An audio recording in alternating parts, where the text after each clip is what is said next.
Waitress fed a missing girl every day, unawares her father is a billionaire. A simple act of kindness that could change our life really matters.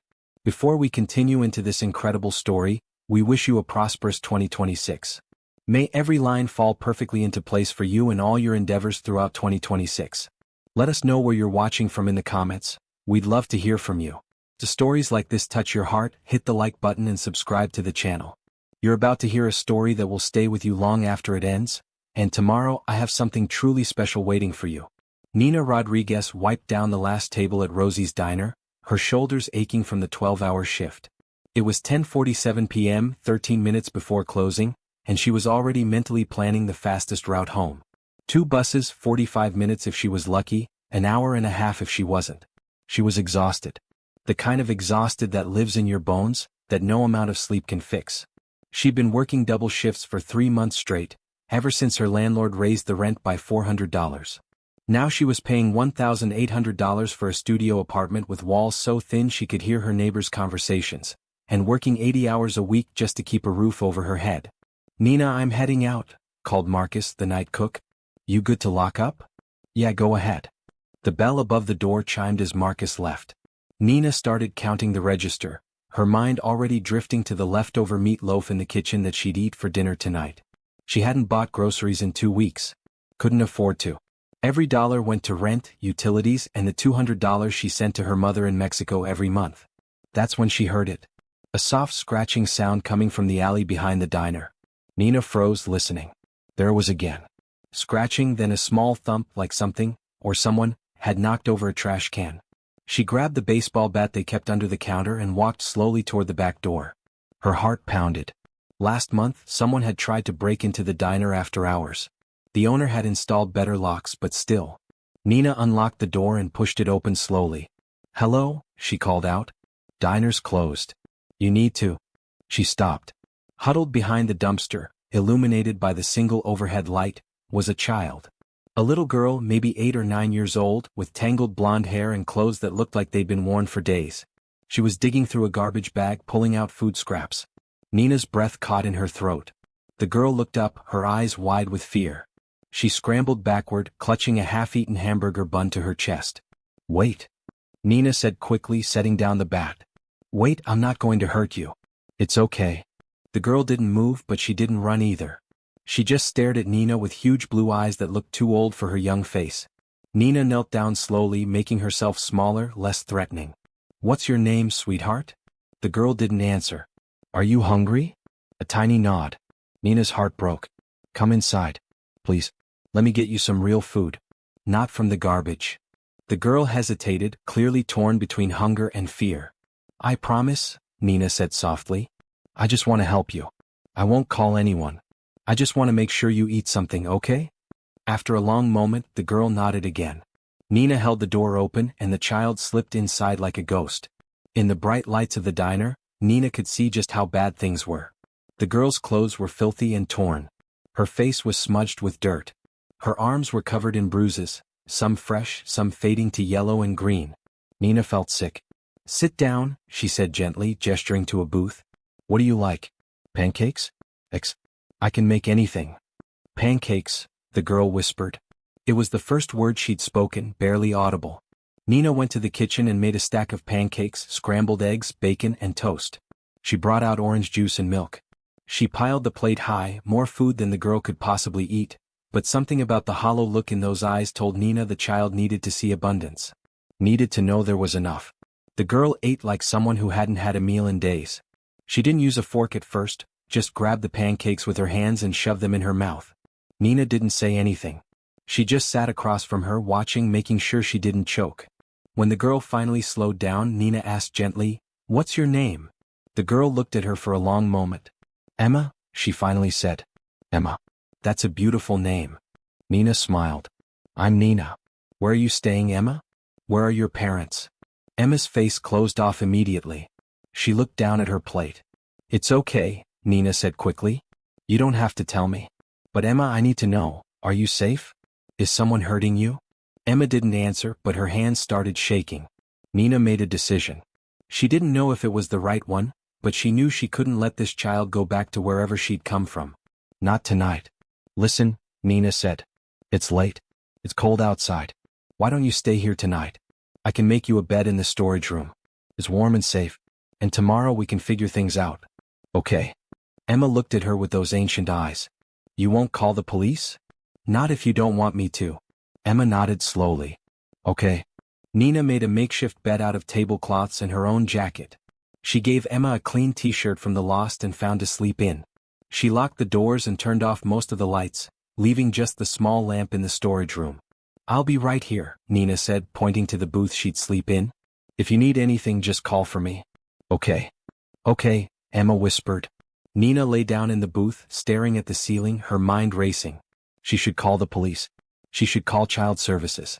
But something about the terror in Emma's eyes stopped her. What if the authorities sent her back to whoever had hurt her? What if they put her in the system and she ended up somewhere worse? Nina didn't sleep that night. She just listened to Emma's breathing from the storage room and tried to figure out what to do. The next morning, Emma was gone. Nina woke up at 5:30 a.m. to find the storage room empty, the back door slightly ajar. Emma had slipped out sometime before dawn. Nina felt a crushing disappointment. She'd wanted to help, wanted to make sure Emma was safe, and now the girl was gone. Back on the streets. Back to eating from garbage cans. But that evening at 10:35 p.m., 13 minutes before closing, Nina heard the scratching sound again. She opened the back door to find Emma huddled behind the dumpster, just like the night before. Hi, Nina said softly. Are you hungry? Emma nodded. Come on in. This became their routine. Every night, just before closing, Emma would appear in the alley. Nina would make her dinner, always something hot, always something filling. Emma would eat in silence while Nina cleaned up. Then Emma would sleep in the storage room and by morning she'd be gone. Nina didn't push. Didn't ask questions Emma wasn't ready to answer. She just provided food, warmth, and safety. A small island of peace in whatever storm Emma was living through. On the third night, Emma spoke more than 2 words. Why are you helping me? She asked as Nina set down a plate of spaghetti and meatballs. Nina sat down across from her. Because you need help. And because someone helped me once when I needed it. Emma twirled spaghetti on her fork. What happened? Nina smiled sadly. When I was 17, I ran away from home. My stepfather he wasn't a good man. I ended up on the streets in a city where I didn't know anyone. I was so hungry. So scared. She paused, remembering. And then this woman, she owned a small restaurant, she saw me digging through her trash. She brought me inside. Fed me. Let me sleep in the back room. Eventually, she gave me a job and helped me get my GED. Nina looked at Emma. She saved my life. So now, when I see someone who needs help, I help. Because that's what she did for me. Emma was quiet for a long moment. Then she said, My name is Emma Catherine Westbrook. I'm 9 years old. And I've been missing for 6 months. Nina's blood ran cold. Emma Catherine Westbrook. The name was familiar. Where had Nina heard it? And then she remembered. The news. The missing girl. The massive search. The heartbroken father offering $1 million reward. Oh my God, Nina whispered. You're that Emma. The girl from the news. Everyone's been looking for you. Emma's eyes filled with tears. I know. Emma, why did you run away? Your father? He's not my father. Emma's voice broke. He's not. My real father died when I was 4. My mom married Richard 2 years ago and she stopped, her whole body shaking. Nina reached across the table and took Emma's hand. What did he do, sweetie? He hurt me, Emma whispered. He said if I told anyone he'd hurt my mom too. So I didn't tell. I tried to be good. I tried to be quiet. But it kept getting worse. Nina felt tears streaming down her own face. So you ran away? Emma nodded. 6 months ago.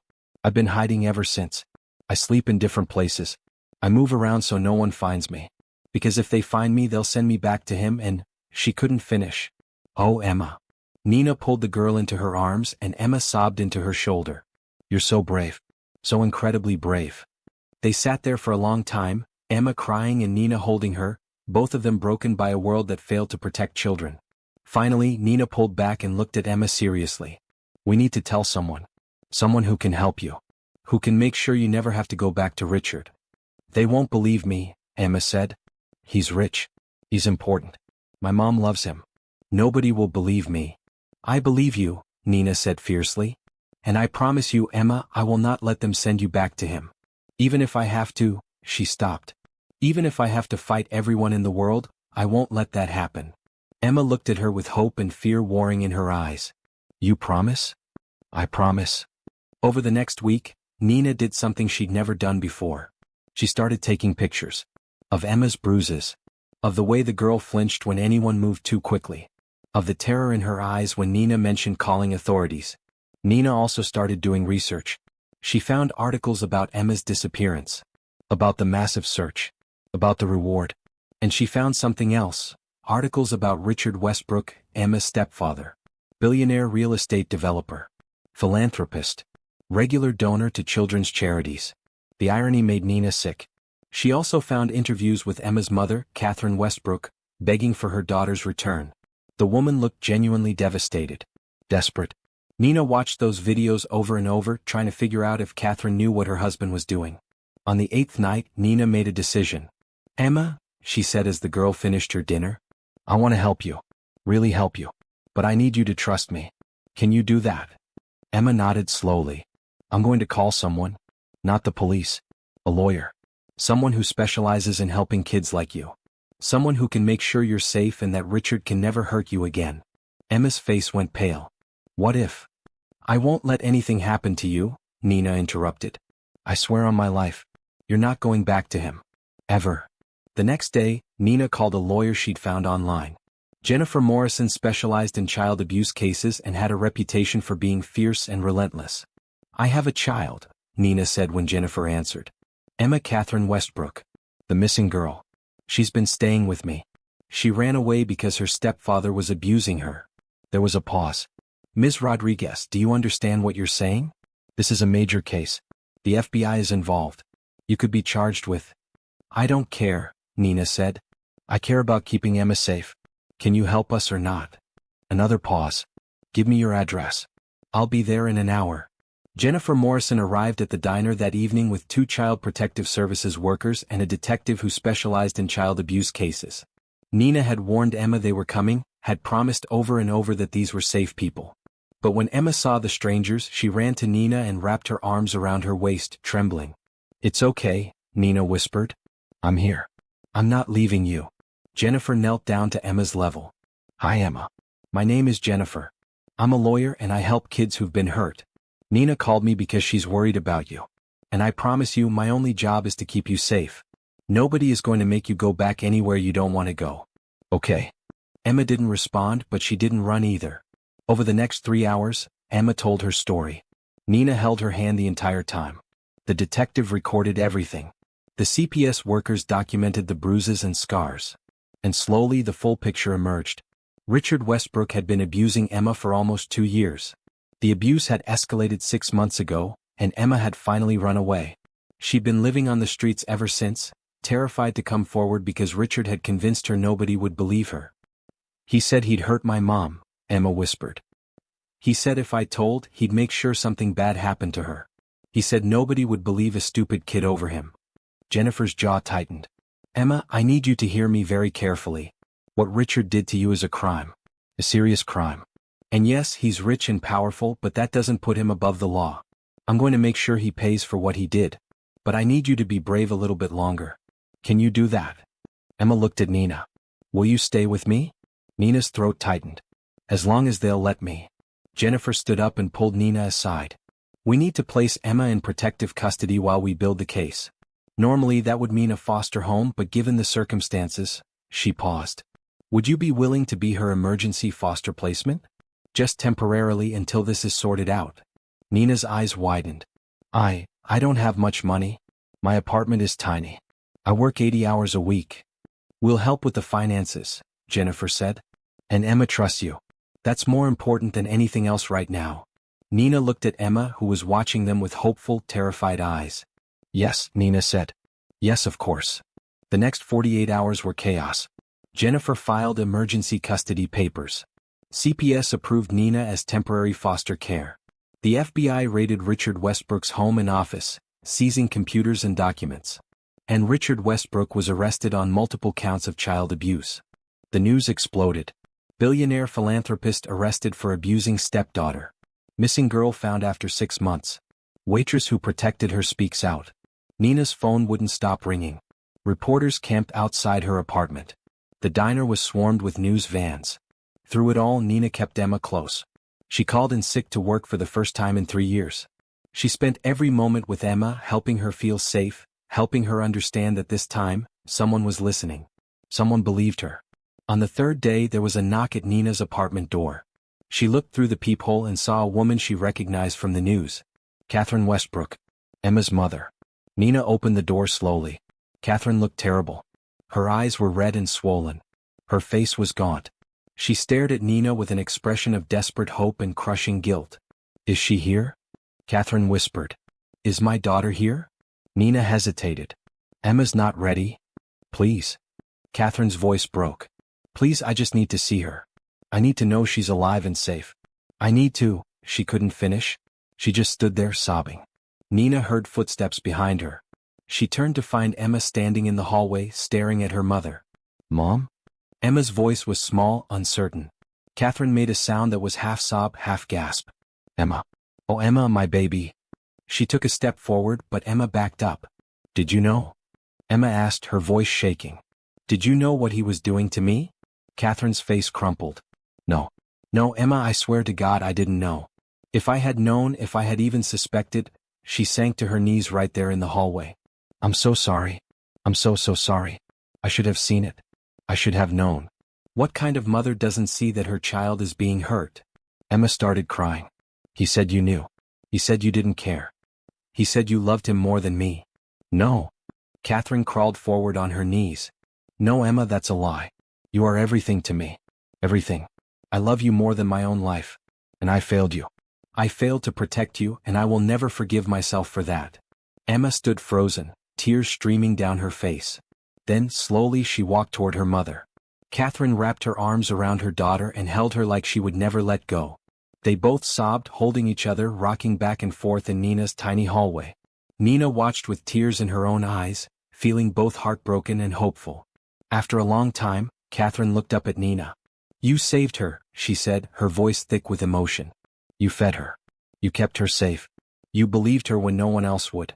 I can never repay you for that." "I don't need repayment," Nina said softly. "I just needed to help." Catherine stood, still holding Emma's hand. "My lawyer told me what you did. How you've been working 80 hours a week just to survive. How you gave Emma food when you barely had enough for yourself. How you risked everything to protect her." She reached into her purse and pulled out an envelope. "This is the reward money. $1 million. It's yours." Nina's eyes widened. I didn't do it for money." "I know," Catherine said. "That's exactly why you deserve it. Please, let me do this one thing. Let me show my gratitude to the woman who saved my daughter's life." Nina looked at Emma, who nodded encouragingly. "Take it, Nina," Emma said. "You deserve it." Nina took the envelope with shaking hands, tears streaming down her face. But Catherine wasn't done. "I also spoke with my lawyer about something else. Emma told me you were her foster placement. Temporarily." Nina nodded. "Just until—" "I want to make it permanent," Catherine interrupted. "Not legal adoption. I'm still her mother. But I want you to be part of our family. Part of Emma's life. She needs you. She trusts you in a way she doesn't trust anyone else right now." She took Nina's hand. "I know we just met. I know this is crazy. But my daughter loves you. And anyone Emma loves is family to me. So please, will you let us into your life? Will you let us be part of yours?" Nina couldn't speak. She could only nod. Emma ran to Nina and hugged her tight. "You're my hero," she whispered. "You saved me." Nina held her close, thinking about the scared little girl digging through garbage 8 nights ago. Thinking about how one decision to help had changed everything. The trial took 8 months. Richard Westbrook tried to fight the charges. He hired expensive lawyers. He tried to discredit Emma.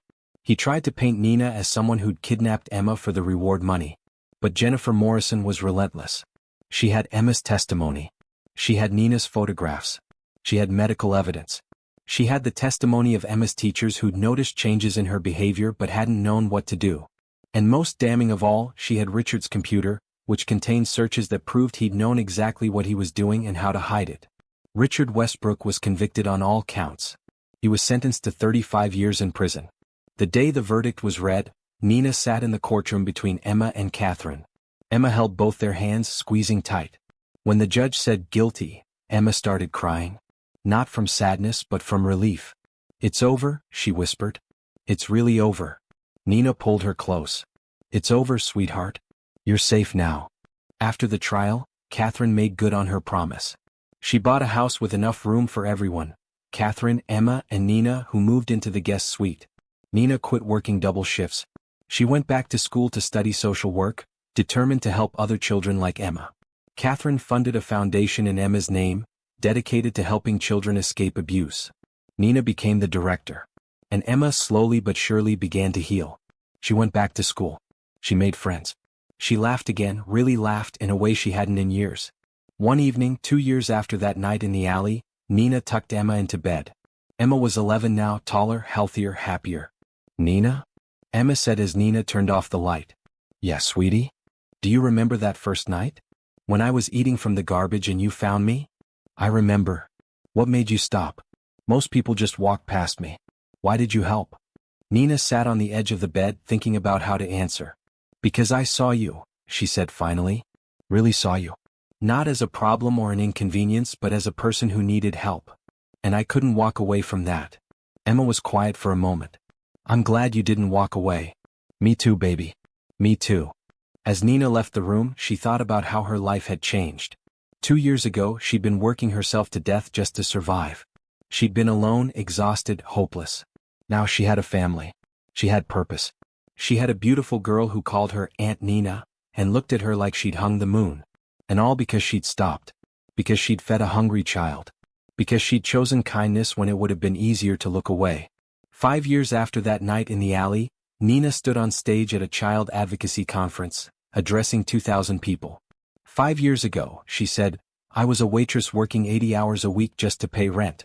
I was exhausted, broke, and honestly I felt invisible. Like my life didn't matter." She paused, looking out at the audience. "And then one night I found a little girl digging through garbage behind my diner. I could have walked away. I could have called the police and let them handle it. I could have told myself it wasn't my problem." Nina clicked to the next slide, which showed a picture of Emma on her first day back at school, smiling and healthy. "But I didn't walk away. I fed her. I listened to her. I believed her when she told me she was being hurt. And that choice, that one moment of choosing to help instead of ignore, changed everything." Another click. This slide showed the foundation statistics. 847 children helped in the past year. 23 abusers convicted. Hundreds of families reunited safely. This is what happens when we choose to see people. When we choose to help instead of ignore. When we choose compassion over convenience. Nina's voice grew stronger. "Every single person in this room has the power to change a life. You don't need money. You don't need special training. You just need to pay attention. To see the people everyone else ignores. To help when help is needed." She looked directly at the camera recording the speech. "There are children out there right now who need someone to see them. To believe them. To fight for them. Will you be that person? Or will you walk past?" The audience stood and applauded. But Nina wasn't thinking about them. She was thinking about Emma, who was sitting in the front row next to Catherine, both of them crying happy tears. After the speech, a young woman approached Nina. She looked nervous. "Ms. Rodriguez? I just wanted to say, your story inspired me. Last month, I saw a kid sleeping in a doorway near my apartment. And I remembered your speech from last year. So I stopped. I helped. That kid is now living with me while we work through the system to get him safe." The young woman's eyes filled with tears. "Thank you for showing me that ordinary people can make a difference. That we don't have to be rich or powerful to save a life. We just have to care." Nina hugged her. "Thank you for stopping. Thank you for seeing him." As the woman walked away, Nina felt Emma's hand slip into hers. "You're changing the world," Emma said softly. Nina looked down at her. Emma was 14 now, confident and strong. She wanted to be a lawyer when she grew up. She wanted to help other kids like her. "We're changing the world," Nina corrected. "Together." 10 years after that night in the alley, Nina and Catherine stood in front of a new building. The Emma Westbrook Center for Child Protection. A place where children could come for help, for safety, for someone to believe them. Emma, now 19 and in her first year of college, cut the ribbon. "This center exists," Emma said to the crowd gathered, "because one person chose to help me. One waitress working double shifts saw a scared kid in an alley and didn't look away." She turned to Nina, tears in her eyes.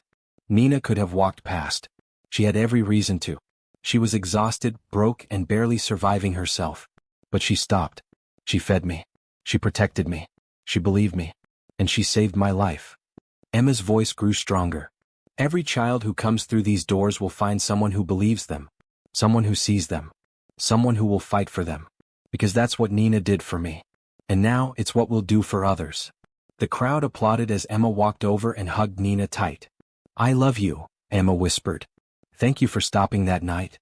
Nina held her close, this beautiful young woman who'd been a terrified child digging through garbage a decade ago.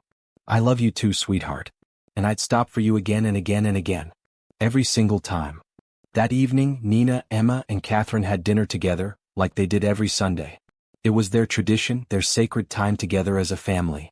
Do you ever think about what would have happened if you hadn't opened that door? Catherine asked Nina. Nina looked at Emma, who was laughing at something on her phone, healthy and happy and safe. Every day, Nina said quietly. I think about it every day. Thank God you did, Catherine said, reaching across to squeeze Nina's hand. Thank God you chose to help. Nina squeezed back. Thank God Emma was brave enough to keep coming back. Thank God she trusted me. Thank God we found each other. Emma looked up from her phone. What are we being thankful for? You, Nina and Catherine said in unison. Emma rolled her eyes but smiled. You guys are so cheesy. But she was still smiling, and that smile was everything. That smile was proof that broken things could heal. That lost things could be found. That one person's choice to stop, to help, to care could change everything. 20 years after that night in the alley, Nina received a call. Nina? It's Emma. Nina smiled.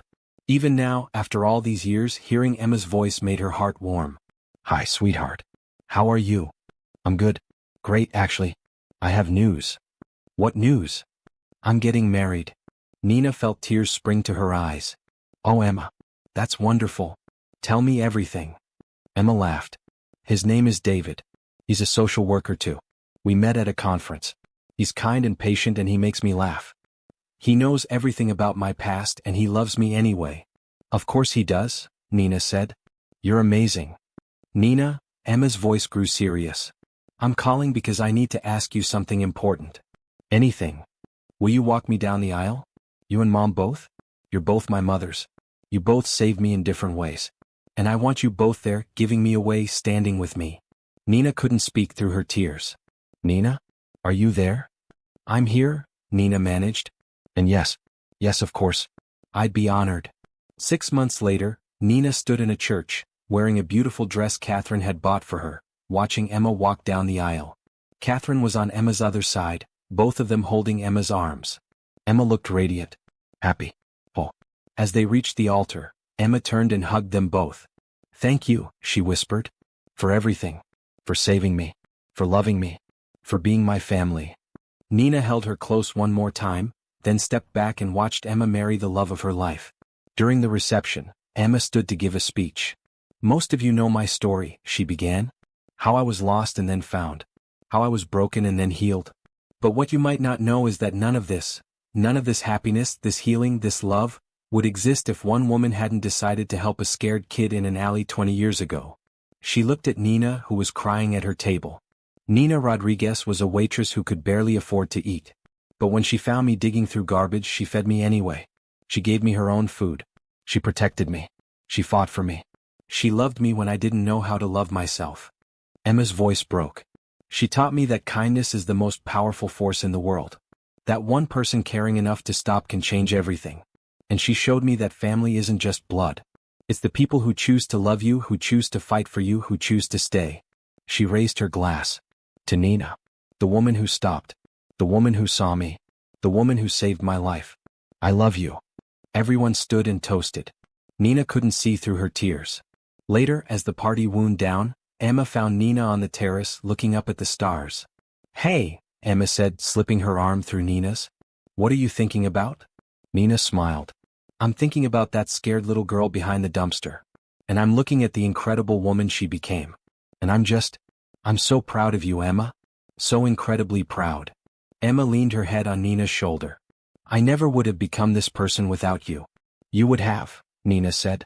You're strong. You're a survivor. You would have found a way. Maybe, Emma said.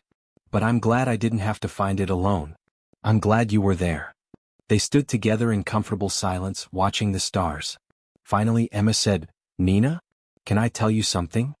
"Always. I want to name my daughter after you. When I have a daughter someday, I want to call her Nina. So every time I say her name, I remember the woman who taught me what real love looks like." Nina pulled Emma into a tight hug, both of them crying now. "I would be honored," she whispered. 25 years after that night in the alley, Nina held her namesake for the first time. Baby Nina, Emma's daughter, perfect and tiny and beautiful. "She has your eyes," Nina said, looking at Emma. Emma smiled, tired but radiant from the birth. "And she'll have your heart. I'm going to make sure of it. I'm going to raise her to see people the way you see them. To help people the way you helped me. To understand that kindness is never weakness." Nina rocked the baby gently, tears rolling down her wrinkled cheeks. She was 63 now, retired from active work but still volunteering at the Emma Westbrook Center 3 days a week. "Tell her my story," Nina said. "When she's old enough. Tell her about the night we met. Tell her that one choice to stop changed everything. Tell her that she has the power to change lives too. Just by paying attention. Just by caring." "I will," Emma promised. "Every year on the anniversary of the night we met, I'll tell her the story. I'll make sure she never forgets." Catherine, now 78 but still sharp and active, came into the room. "How's my granddaughter?" "Perfect," Emma said. "Absolutely perfect." Catherine sat down next to Nina. "We did good, didn't we?" Nina looked at Emma, at baby Nina, at this family they'd built from brokenness and trauma and fear. This family held together not by blood but by choice. By love. By refusing to give up on each other. "Yeah," Nina said softly. "We did real good." 30 years after that night in the alley, Nina died peacefully in her sleep at age 68. The funeral was packed. Hundreds of people came. Former foster children. Families who'd been helped by the foundation. Social workers and lawyers and advocates who'd worked with Nina over the years. Emma gave the eulogy, her 40-year-old voice strong but thick with emotion. 30 years ago, she began, a waitress found a little girl digging through garbage. That waitress was exhausted, broke, and barely surviving. She had every reason to look away. To pretend she hadn't seen. To protect herself first. Emma paused, looking at Nina's photo. But she didn't. She stopped. She helped. She cared. And in that one moment she saved my life. Not just from Richard. From hopelessness. From the belief that I didn't matter. From the lie that no one would ever help me. Her voice broke. Nina taught me that one person can make a difference. That kindness is never wasted. That choosing to help someone, even when it costs you, even when it's hard, even when no one's watching, that choice matters more than anything. She looked out at the crowd. Nina saved 847 children directly through her work with the foundation. But she saved thousands more indirectly by inspiring others to stop, to see, to help. Every person in this room has been touched by her kindness in some way. Emma wiped her tears. She used to say that she was just a waitress. Just an ordinary person who did one ordinary thing. But there was nothing ordinary about Nina Rodriguez. She was a hero. My hero. And I will spend the rest of my life trying to be half the person she was. After the funeral, Emma's daughter, Nina, now 9 years old, approached her mother. "Mama? Will you tell me the story again? About how Grandma Nina saved you." Emma knelt down and pulled her daughter close. "I will tell you every day for the rest of your life. Because it's the most important story I know." Little Nina nodded seriously. "And then someday when I see someone who needs help, I'll stop. Just like Grandma Nina did." Emma hugged her daughter tight. "That's right, baby. That's exactly right. Because that was Nina's real legacy. Not the money she'd earned from the reward. Not the foundation she'd built. Not even the hundreds of children she'd personally saved. Her legacy was the lesson she taught, that kindness is a choice and that choice matters. That every person has value.